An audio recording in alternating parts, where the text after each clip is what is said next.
the role of Turkey? And what is the perspective of international suppliers? Where do the Turkish food production products stand on global procurement lists? These are the questions we're going for, and let me introduce our moderator, Dr. Samet Serttaş, the chairman of board of GİFT, and we will have Stephen Cahill today, the country director of UN World Food Programme in Turkey, and finally we will have Jonathan Beard, the chairman of the board of Belfante Catoni. Thank you.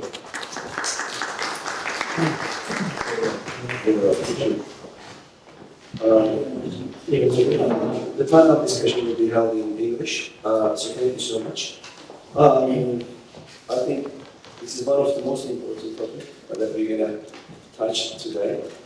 And because when we met with Stefan, he mentioned an extraordinary number to me that the World Food Programme has been purchasing $1.1 billion US of goods from Turkey and distributed to the region. So that was astonishing to me. I mean, and I think most of the people were not aware of that purchase, first of all.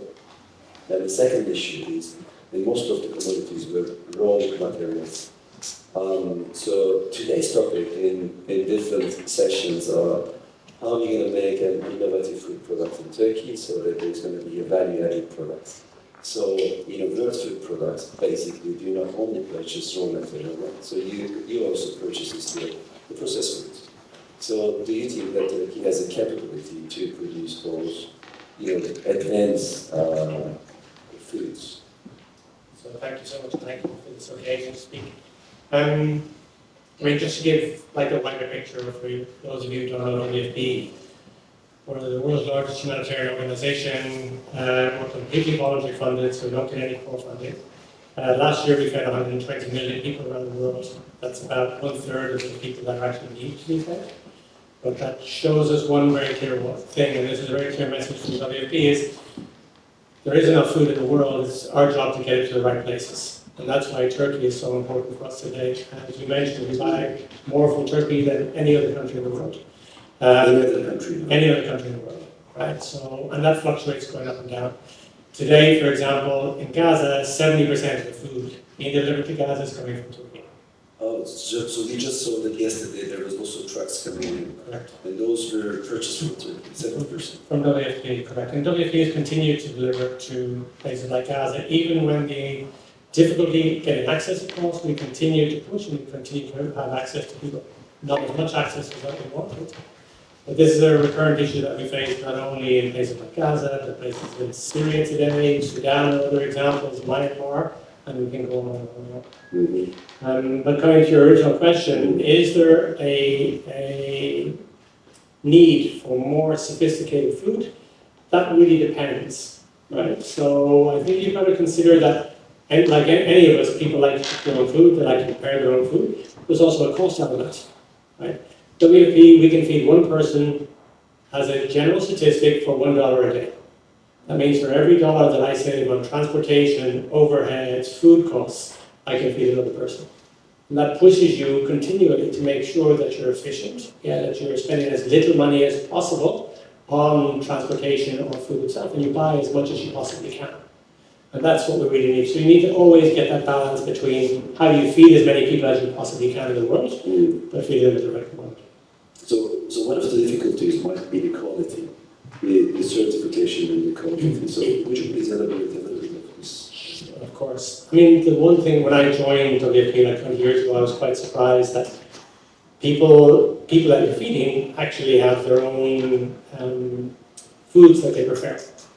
So some people that's red lentils, some people that's beans, some people that's rice. And you cannot transform a food from one place to the other, right? So that's the one thing. And the second thing, of course, is that when you're feeding people who are already vulnerable, you need to ensure that food is safe, because any problem that you have will have an exaggerated effect because those people are already in a dire situation. So the food quality, we pay a lot of attention to. So in Turkey, for example, we have a specialist, an international food quality and safety specialist here in order to make sure that whatever we're buying is of the adequate quality. So I think that is why many companies in Turkey should focus to increase their quality. It's just the quality of the certification. For me, it's both, but of course I want to make sure that one of the certification is important because when you're going across international borders to many places, it can be quite sophisticated, it can be quite demanding. So for example, to give you one, there's a specific requirement in Sudan that you have a radiation certificate, a radiation-free certificate, which is a little bit unusual for me, but it's one of the requirements that you have. You can also have certificates for GMO-free in many countries, and if you have cross-contamination, that can be an issue. So the certification is very important. Thank you. The other important topic, Jonathan, first of all, I was so ashamed that I didn't know your company. I have been in this business for more than 25 years, and when I read the resume of your company, the introduction, so I was, very interested, to be honest. Because when the earthquake in Turkey happened, in Kahramanmaraş and in Hatay region, so I saw by myself as an experience, that most of the food were not useful. So most of the food were not useful because there is no heating system, no clean water. So then I realized that there should be some special category for emergency responses, right? And then you focus on this one. So how long have you been focusing on this sector and why you focus in Turkey and you are not releasing Turkey right now, right? Well, thank you very much indeed for inviting me. And the Catoni Group or BNC GIFT is very important, and we being here is equally important. But I remember coming to this university in 1960, so a long time ago. Good to be back in 1995. Thank you. Yes, we are a family business. We started in Turkey 10 years or 11 years after this university was founded. So that's 1857. And we're here as a British Levantine family. Why on earth should we be investing in the south of Turkey? Well, my colleague here said a moment ago that logistically Turkey is very well placed for all those things that are happening in the Middle East and Africa. So as the logic tells me, and I being a logistician by training, that building a factory, investing in something in the south of Turkey is the right place to do it. It's not a coincidence because in the philanthropy of our family business, my daughter, who's the 6th generation in the business, said that we definitely need to do something philanthropic. And so we built a factory in the south of Turkey, in Yumurtalı, which is near Cahill, not far from Adana. And that is what we felt was the right place. But not only location-wise, but we felt that as a result of that terrible earthquake that we needed to put something back in, register ourselves, our support to those communities in Istanbul and in the Hatay, Antep, and beyond. And that's why we made our investment in that area. So your investment is not just a profit generator investment, right? So you're saying that it is like a philosophical investment. In our family and in our philosophy, not everything is profit generated. It goes beyond that. Everything has to go beyond that. This is not philosophy that I'm talking about, but it's a mental, it's in a mindset of our family business. We feel that investing there has multiple effects. One, it creates employment, which is terribly important. But it has an educational purpose as well, as we'll come to later in this very enjoyable meeting. And that is that we may be benefiting from the fact that we've been educated in Turkey and elsewhere, but we bring best practices. And I think best practices is what the WFP and others are after, in fact. So we have many suppliers in the south of Turkey who want to supply a lot of goodwill, but they don't actually have the standards by which to supply. So therefore, the ratio of product, raw material that comes in that has to be rejected is very high. So it doesn't benefit the person, the farmer, the supplier. He asks, why does this happen? So at that point, we go through an education process to tell them this is how you, in actual fact, have to supply to us because this is what is expected from the WFP, UNICEF, or any of the other NGOs or NGOs. That's a very good point. But the other thing is the emergency response food. So when the earthquake happened, most of the companies for philanthropy, they send out pasta to the region. I saw by my eye. So lots of the pasta trucks went over there, and it was just a useless food. So what is like emergency food? What is it defined? How it should be? RUTF, NSF, these are not water-based. These are paste-based. Peanuts, soya, and the like. And the beauty of this is when you create paste in the whole process, what happens then is that you're able to open the packet, rip open the packet, and take it in. It's easy to take in, it's easy to digest, and therefore it's an immediate food, which I believe the previous session was speaking about.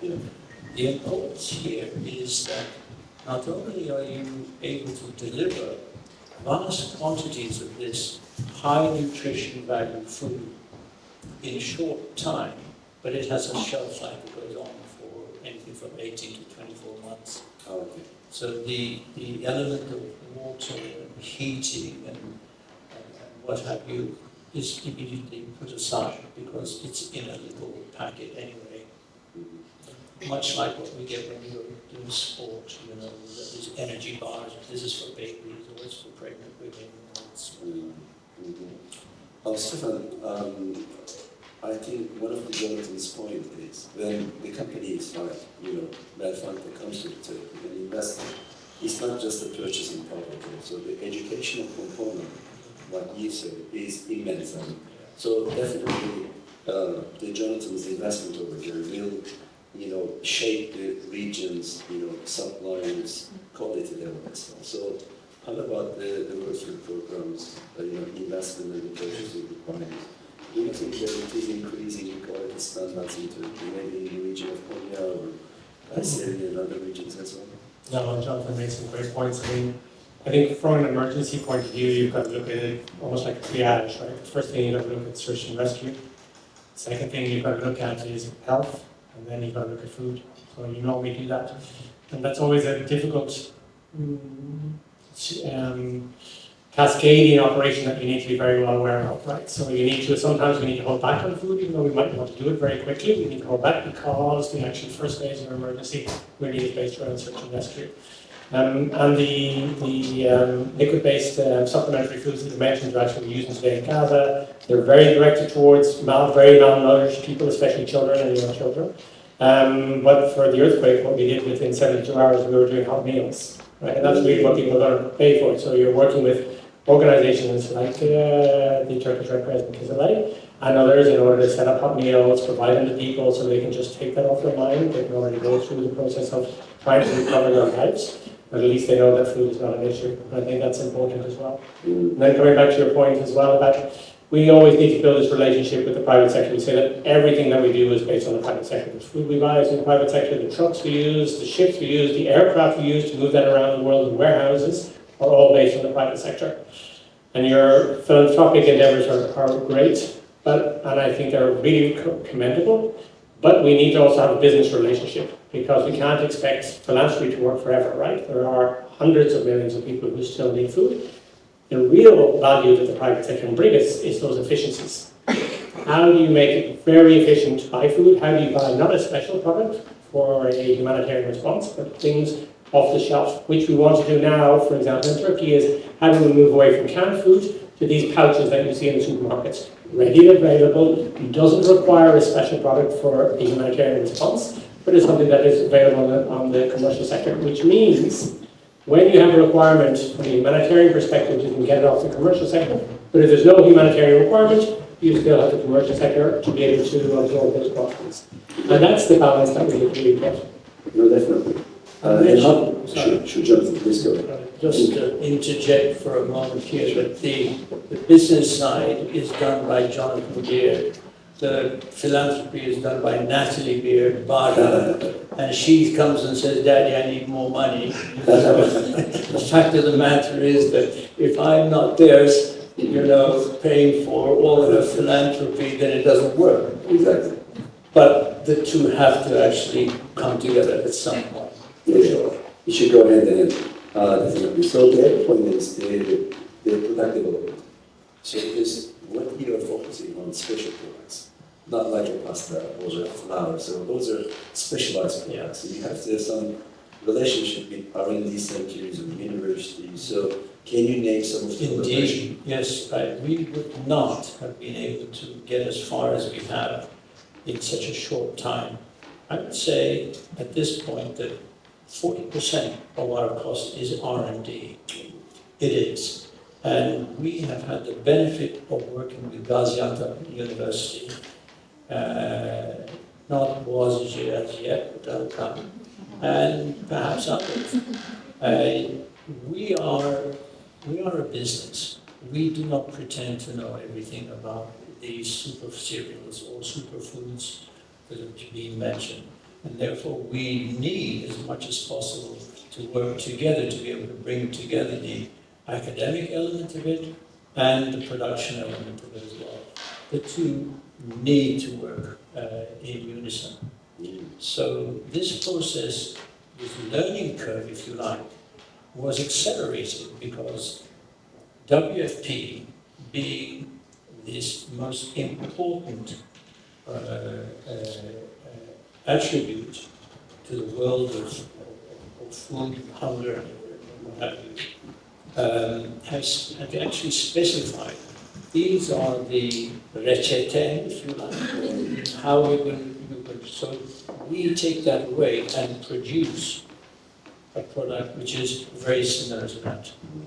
And that is, as I said a moment ago, very high nutrition food and one that is easily taken by the three categories, as I say, babies from anything 6 months to 4 or 5 years old, and then for people from that point on, if you like, and for pregnant women or who have had children and they have lost all their energy. We're not talking about a beautiful country, a place like here in Turkey or elsewhere. We look at these very poor areas of